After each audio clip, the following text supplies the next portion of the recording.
Good morning, everybody. It's Dave and Bo. We're out in the yard this morning and we're going to take a look and see how everything is. We've had a very wonderful week here in Southern California. It's been about mid to high 70s for about a week. I'll show you some of the work that I did, and no rain in the forecast, nothing like that. We're going to go up to the 80s all of next week, but that is okay because tomorrow, excitingly enough, is the first day of autumn. And that means today is September 21st, 2024. Some of the things still looking really good in the yard are the zinnias, and they'll definitely make an appearance next year as well. They survived the heat, and right now they're even surviving the tepid weather. That one in the back looks like it's almost done, which won't be as bad when I have to pull them out shortly. I did pull the lavenders out a couple of weeks ago. As you saw in last week's video, they'll be replanted with some other plants later on. And then I also pruned back the dwarf Eugenia, which doesn't look all that dwarf at 6 feet. Over here in the little hose bib corner, we do have the Liriope pushing up some new growth, as well as the Black Mondo. You can hear some of the parrots in the background. And I don't know if I've got a lot going on here. Last week I kind of walked you through and I did kind of clean this area up a little bit. Still have one nice bloom on the blood lily rather.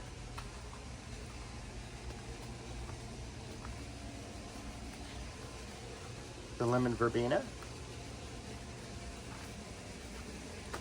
Plumeria is all done blooming. So this area I did work on. I don't think I showed it to you much last week, but I started over here, just making sure we're kind of revamping for fall. And I got over here. I had reset, I think, some of the rocks last week, but went through. You can kind of see how I pruned the ivy here in the back. And just to give you an idea of how thick the vines are, they're about a foot from the fence. So all of those are being pruned back. And of course, some of them have gotten over the fence too, and those need to be cleaned out. Especially we don't want to harbinge any critters for the winter time. This had been the begonia that did really well for about a year, maybe even a year and a half. That kind of gave up the ghost this last heat spell. And we've got this really great fern that we had actually dug up from another location in the yard, and it was sitting out of the ground for like a super long time. And we went ahead and planted it there. Chamaecyparis primo, looking primo.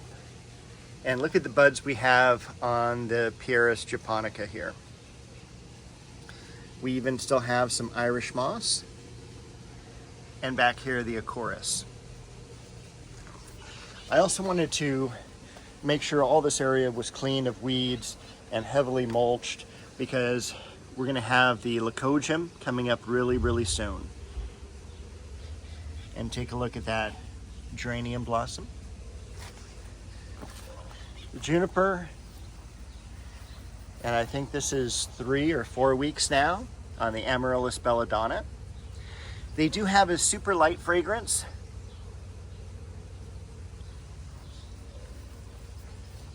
French sorrel. And I've also started cutting back the Shasta daisies that were like in the huge clump right here. They had finished blooming, and you can kind of see a few bits of growth that were coming out.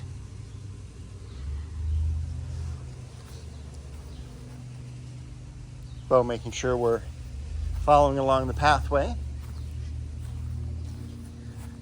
More Amaryllis belladonna. And also, I was super happy because these amaryllis came up finally as well. So I do still have all 4 clumps of amaryllis.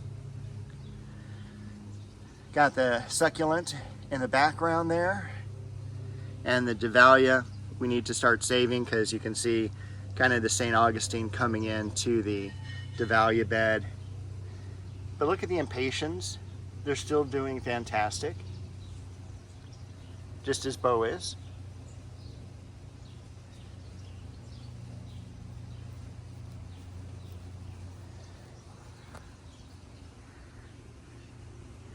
So happy that the weather became cooler. We have some cloud cover. We can start thinking about the fall. We can start doing some of our garden projects. You can already start to see the leaves falling off. But a little bit of new growth. But that will only last a couple of months. The Chiananthus tree looks like it didn't sustain too much damage. You can definitely see some leaf burn from that heat wave that we had a couple of weeks ago. But other than that, it did really well. The other Japanese maple that was just planted this year,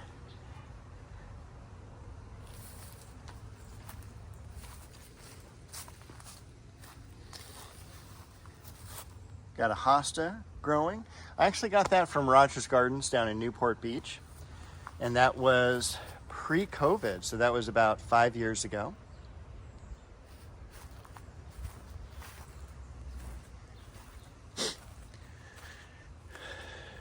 The dogwood, we won't get too close. That had definitely a tough time with the heat, about to lose its leaves. And so again, one of the cool things about fall is all about that renewal. So those leaves will fall off. We'll still have the skeletal structure of the tree that we can thin out. Planter bed definitely looks like it's fall. I can't wait to put some color in here. I'm just gonna do a whole bunch of varieties of different pansies this year. Probably, I don't know if I'm gonna do any of the violas, but I'll definitely do a number of different varieties of pansies. They're just so diverse and so kind of cool. And they bloom for also such a long time. One thing I did want to show you, I'm actually gonna take a peek over at my neighbor's yard. And that is, this tree here is a jujube tree. And I don't know if you can make out the different colored fruits now. Some have darkened and others, a few are still staying light. But I will tell you, when the parrots come through, oh my gosh, they just totally attack that tree, and there's still a ton of fruit left.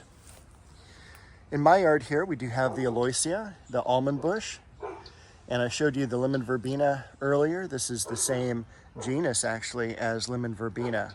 It is now 7 feet tall, and it can get up even higher, but it's one of those weird plants that's like, is it a shrub? Is it a small tree? It's tough to say. But I'm really happy I have it. It's done well. And when we take this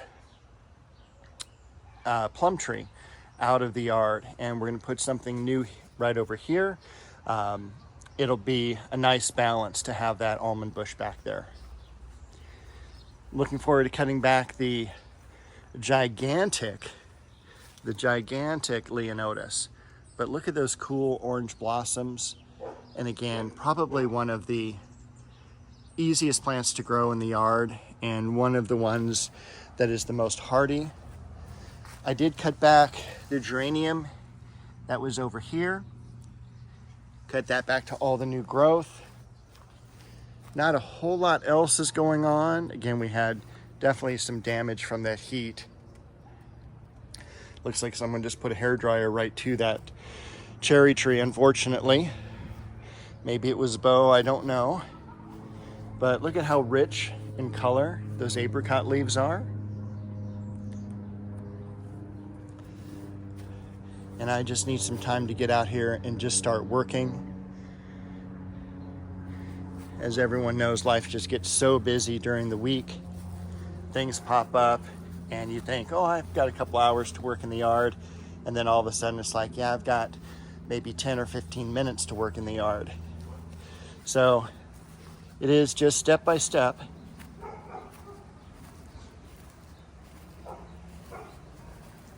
And even now the red dragon is starting to show some crispiness along the leaves. They'll be dropping pretty soon as well, because you figure this is already late September. We've got about 10 more days. We're going to be in October, and that's the time where a lot of these are going to lose their leaves. The first time I start pruning anything is probably going to be in about 7 or 8 more weeks as we move into mid to late November. So it is right around the corner. So this is a good time to get all your other projects done. I think this is going to be a short video today, and Bo has her back to us. So I think I'll end it here. I hope you all have a good week, and I'll see you next week with another tour of the garden.